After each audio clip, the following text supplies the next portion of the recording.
let's get the conversation started. We're talking about Nigeria's battle with insecurity and what may help in addressing this rising insecurity across the length and breadth of the country. And over the past couple of years, we've seen so many measures, so many legislations, so many bills that have been passed to help address it, especially regarding the punitive measures. Now, recently, the governor of Kebbi State has re-echoed that same sentiment by talking about a death penalty as he signs, pledges to sign a death warrant on anyone convicted of volunteering information to bandits in Kebbi State. Now, we've seen that in Zamfara State back in 2022. We've also seen that, I believe, in a couple of other states. I think Casino to some extent also has had something like this before. So the big question is the death penalty, is capital punishment going to help address this issue? Will it help deter those informants from sharing vital information that leads to some of these attacks, that leads to the killings, the maiming, and the destruction that we've seen across several parts of the country? Call in and give us your take on this. Is death penalty going to deter people from banditry, from terrorism, and some of these insecurity that we've seen that has become pervasive in our society? Yeah, the informants. The informant. Honestly, yeah, even though we want to even blame or attack the people that do this heinous act, the informant are the major ones, the key ones. Just look at what happened.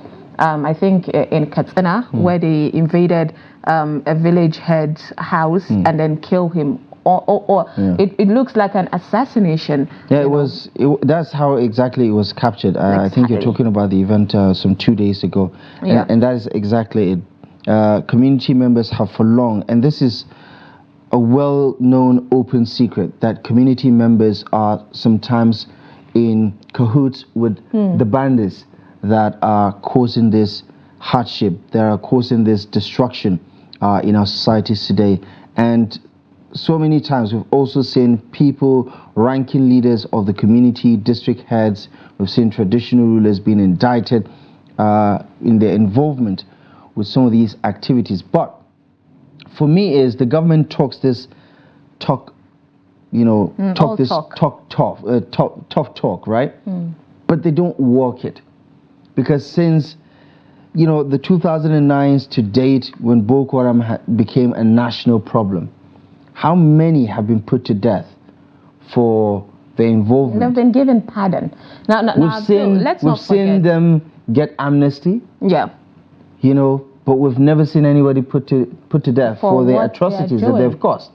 So what are we to believe, that the government is actually going to walk the talk when someone is caught?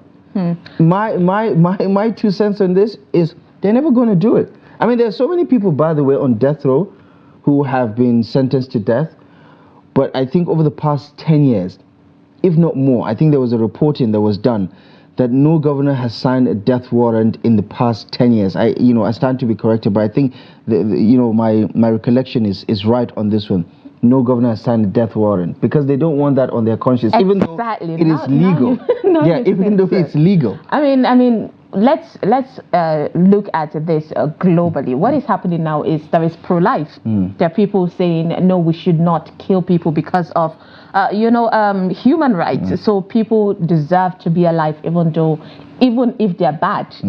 So people just push for, why not, let's make it a life sentence than death. So Nigeria, it's one of those developing countries in Africa that would not want to be perceived as a country that just wants to kill people or go beyond that territory. So but there's also justice and fairness. Yeah. And I'm a firm believer in an eye for an eye. I believe in second chances, by the way. Yeah. But there are certain crimes, Summayya, that pardoning it is only going to reinforce other people's belief that, listen, we can do this and get this pardon anyway, because the government is not firm. And look what banditry has done to us. Look what terrorism has done to our society today. Look at the human cost. What about the lives that have been taken away? What about the people that were brutally murdered? What are we going to do about that? Where's the justice? Where's the fairness if we don't, walk the talk when it comes to, say, for instance, death penalty for those who are clearly involved in this act of banditry, in this act of terrorism? What are we doing about it to serve as a deterrence? Because deterrence, punitive measures are, have, I think, three folds. Last time I was reading up on some of these things. And it has a justice component to it.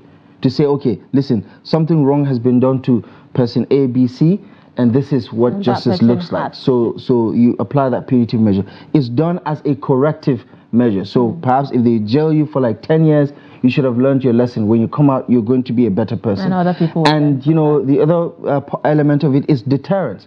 So if there's anybody who has your mindset, who is thinking just like you, he would say, my goodness, this is how the government punishes people who do this. So it might not be a good idea for me to do it, because if I do go in this particular direction, this is the kind of consequences that will be met. So if there is still an argument too when it comes to that. But let's pick our first call. Good morning. Good morning. Are you with us? Please turn down the volume of your TV. Your name and location. All right, we lost that call. Please go ahead. Call the rules of engagement on your TV screen. Stay away from your TV. On Saturday, something funny happened. A woman called, and while she was talking, she was waiting to hear. Your Saturday callers are different. Don't involve your Saturday callers with our regular callers. Our regular callers from Monday to Friday are a different breed. Yeah, they're different. Let me just leave it there. I should feel insulted by that, but it's cool. Good morning. Hello. Good morning. Good morning. Welcome to Daybreak Interactive. Your name, please, and state your location. My name is Fred. Your name is what? I think he said Fred. Fred. Where are you calling from, Fred? From Niger State. Okay, Fred, you're from Benue, and obviously Benue has its own security issues dealing with. Do you think the death penalty is the answer to informants and bandits alike?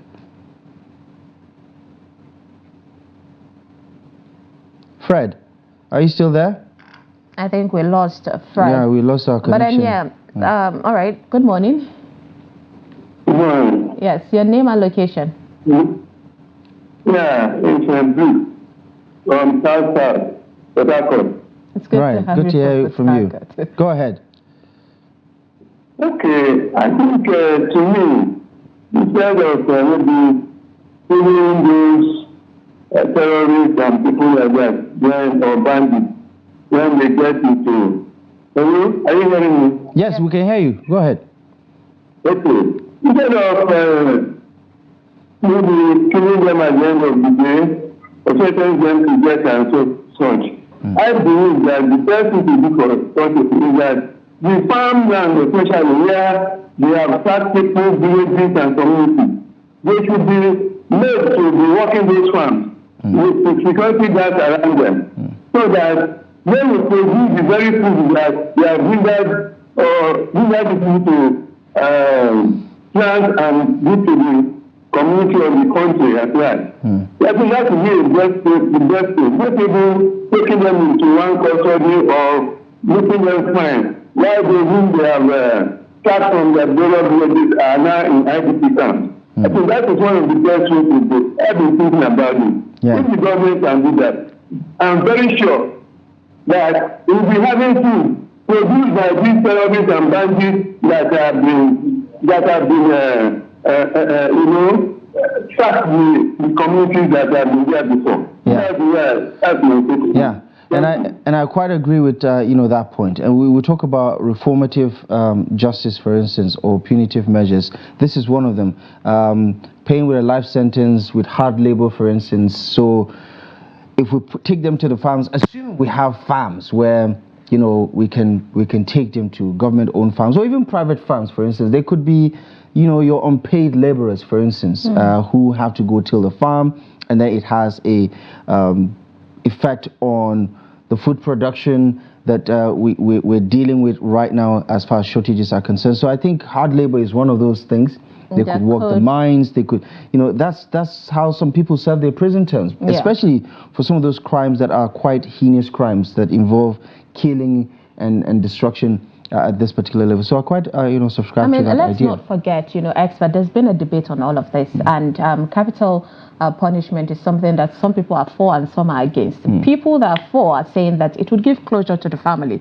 Imagine, bandits killing family. Just typical example, let's put the Nabiha's family situation out there. So for them, they would definitely want to see that person pay.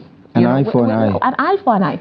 And also it says that if someone that has killed should be killed as well. That's the eye for an eye situation. While people that are against it are scared for, sentencing a wrong, an innocent man to death because it's irreversible. Yeah, but also I think before we get to the whole sentencing thing, it must be conclusive. It must be conclusive. It's not just something that someone thinks, oh, I think this person is this, but also it's something that needs to be factored into the conversation. But we've seen this problem snowball into an even bigger problem that has become endemic over the years. And for some people, like the governor of Kebbi State, who's just doubling down on what many governors have said in the past, this is to serve as a deterrent, so that people think about the consequences.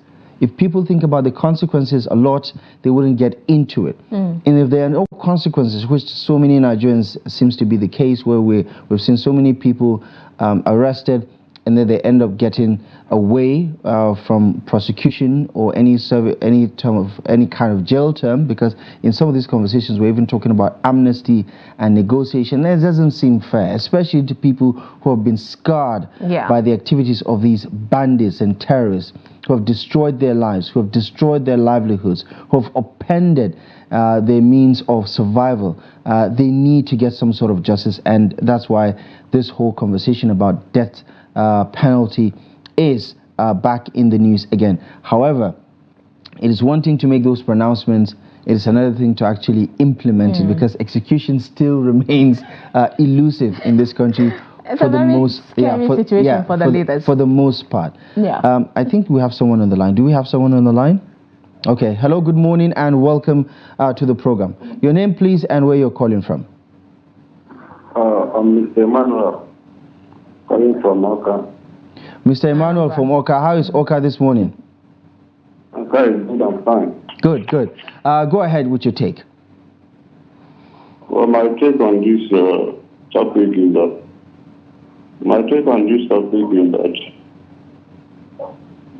the head of the communities, the head of some government parastatals in the state, will be held accountable for all these banditry attack. Because sometimes some of these boys, they know where they live. Some of these boys, they talk with them, they speak with them behind the closed door. Understand? And sometimes when such an attack happens, they come out and do what we call the emotional blackmailing. They are the one that send those boys. But they will come out and say, oh, these boys have done it again. They are going to go to the root of this problem and solve it. Why they are the ones that send them to go and do the attack. So sometimes the problem we have with this nation is corruption and bad leaders. Because I believe that they will not key into this plan of having a death sentence towards all those banditry. Those guys are bad.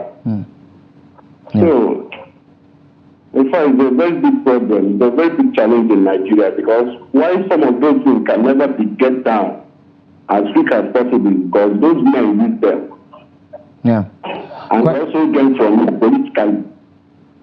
So, it's a very big issue. Right, exactly. It's happening everywhere, even here in our cafe.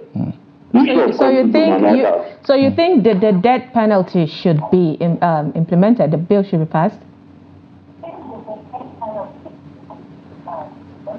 Are you with us, Emmanuel? Yeah. Do you think the death penalty should be passed? It should be, but at the end of the day, I believe those who are not the perpetrator of the act will be the one that face the death penalty, because you can never allow your boys that got some distance from all this bad practice to be killed. Because if you should allow that, they will expose you too. So understand, that's why you see sometimes they will get some criminals. When some criminals will have some attack, at the end of the day, they will go back and get those who are not the ones that perpetrate the act. Yeah. I say we have gotten the people.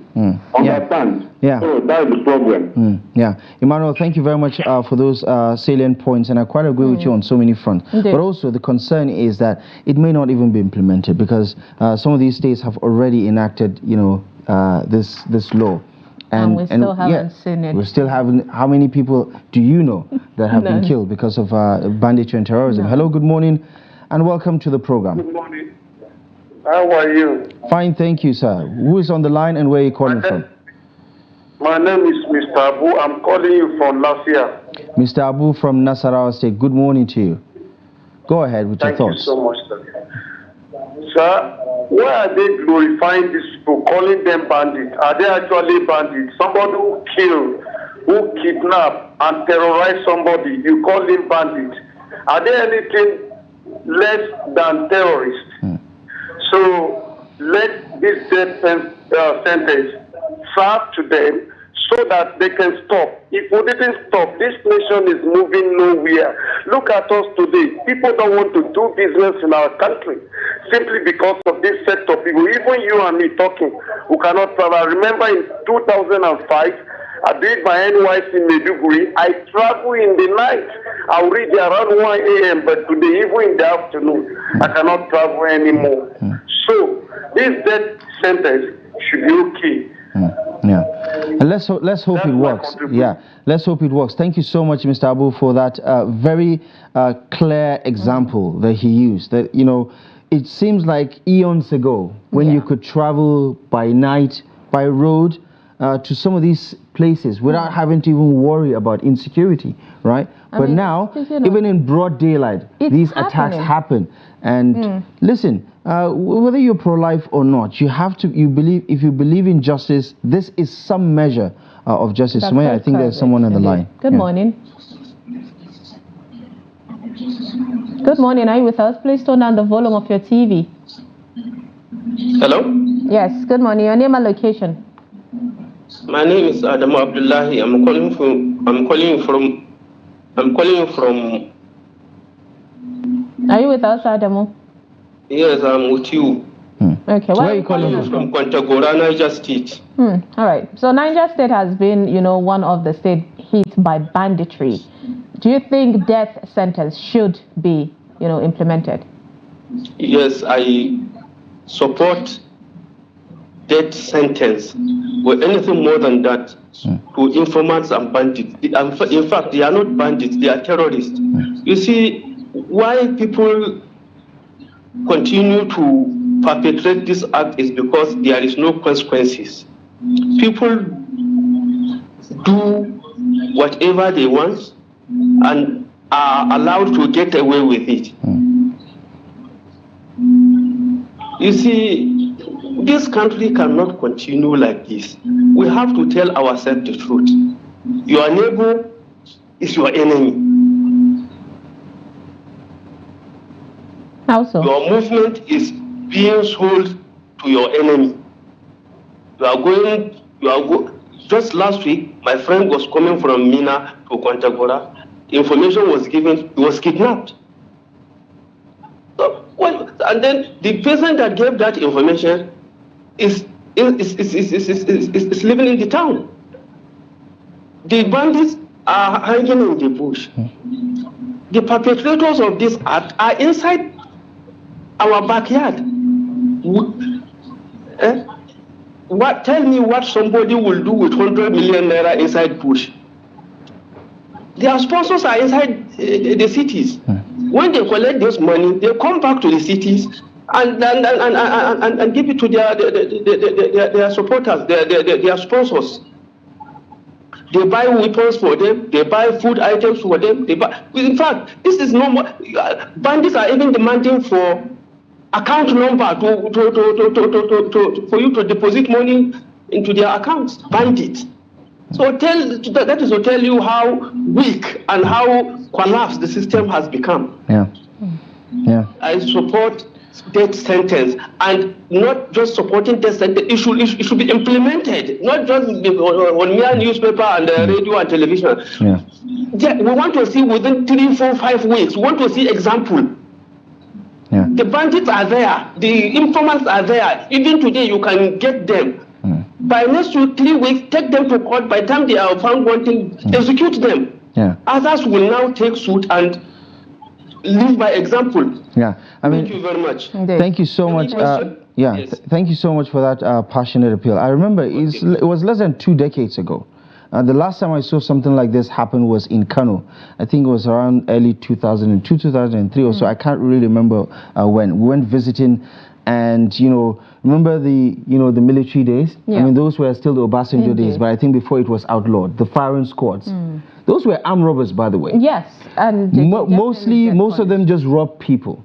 I mean, occasionally you have people being without killed. even hurting. But these guys, the ones that we have right now, the bandits we have right now that are so ruthless, that are killing teenagers, that are killing babies, they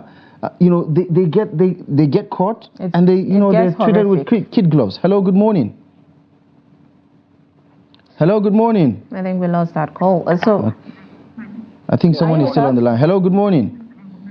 Morning, how are you? Fine, thank you. Who's on the line and where are you calling from? I'm talking to Madam Garba. Madam Garba, where are you calling from? I'm from Adamawa State. Madam Garba from Adamawa State. I hope Adamawa State is doing great this morning. Are you calling from Yola? Where are you calling from? Yes, I'm from Yola. Okay, good. Go ahead. Are you with us? Yes, I'm with you. Please turn down the volume of your TV. Said, and go ahead with your Should thoughts. death sentence be implemented, for terrorists and informants? Okay, no problem. I've turned it down. Okay, then go ahead. You're talking about the death sentence passed on the banditry. Yeah. Yeah, I am really in support of it. 100%. But my problem is Nigerian factor. Can it work? Can it work? Because we don't want a law whereby it can be favorable, it can work on other people, and it cannot work on other people. This is my fear. But if the law will not fly over other people, will fall on everybody, this law is very, very important, because most of these people, the terrorists, the banditry, the whatever you call them, they are not Nigerians. Most of them, they are foreigners. Most of them, they are foreigners. Whether you like it or not, they are foreigners. I said it, and I repeat it. So, death sentence is a proper for them. Right. A proper penalty for them. Okay. Yeah. Thank you so much. Thank you so much, Malam Garba, for joining the conversation, and I appreciate that you're calling from Yola, Adamawa State. Beautiful place, by the way. Have you been? Can you please? We're talking about security right now. I'm asking if you've been to Yola. Yes, I have been to Yola. Okay. So, it doesn't seem like you have, but okay. Moving on. I mean, he made mention of, this thing that has been happening and the fear. And I get so emotional, so angry when someone even asks, would it even work? And you ask yourself, how did they even get here as a country where, the people don't even trust the system, and there is a huge doubt of everything, going as it should be. I mean, do you think that mistrust is misplaced? No, it's not. I mean, the proof of the pudding is in eating it, right? And we've not seen the results. We've not seen the result. We've not seen a firm deterrence. We've not seen punishment for bad behavior. And if you don't punish bad behavior, guess what you're doing? You're reinforcing it indirectly.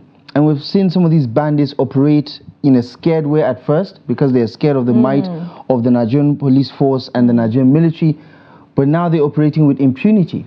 They hold gatherings. They're taxing people. They're levying farmers. They're holding swaths of communities. Exactly. In Katsina State, for instance, we had this conversation yesterday with one Dr. Tanko Ahmed, who said that, the bandits control so much of the communities, the farming communities in Katsina State. You can almost say that it's almost akin to saying they're sharing power with the government. And that should never happen in any sane society. So something is but definitely unfortunately, wrong. yeah, and let's even make let's make examples with countries that have been implementing this capital offense, the capital punishment. Countries like China, countries like Indonesia, and we have seen. Even North Korea, we have seen how, disciplined it has made people. Like North Korea, you can stick with China and, the others. Yeah, yeah, since we don't really know the happenings of North Korea. But, China, Indonesia has produced one of the most disciplined people. There is fear because they know that capital punishment is recently, definitely I saw in the news report in Asia, for instance, corruption is even punishable by death. You don't even have to kill somebody. You can steal public funds and still get the death penalty. And that's why we need to get our acts together to really address this issue. It's not about just talking the talk, but also walking the talk. And that's what Nigerians are asking for. Thank you so much for all the calls. Thank you so much for all the recommendations and the opinions. Thank you for calling in.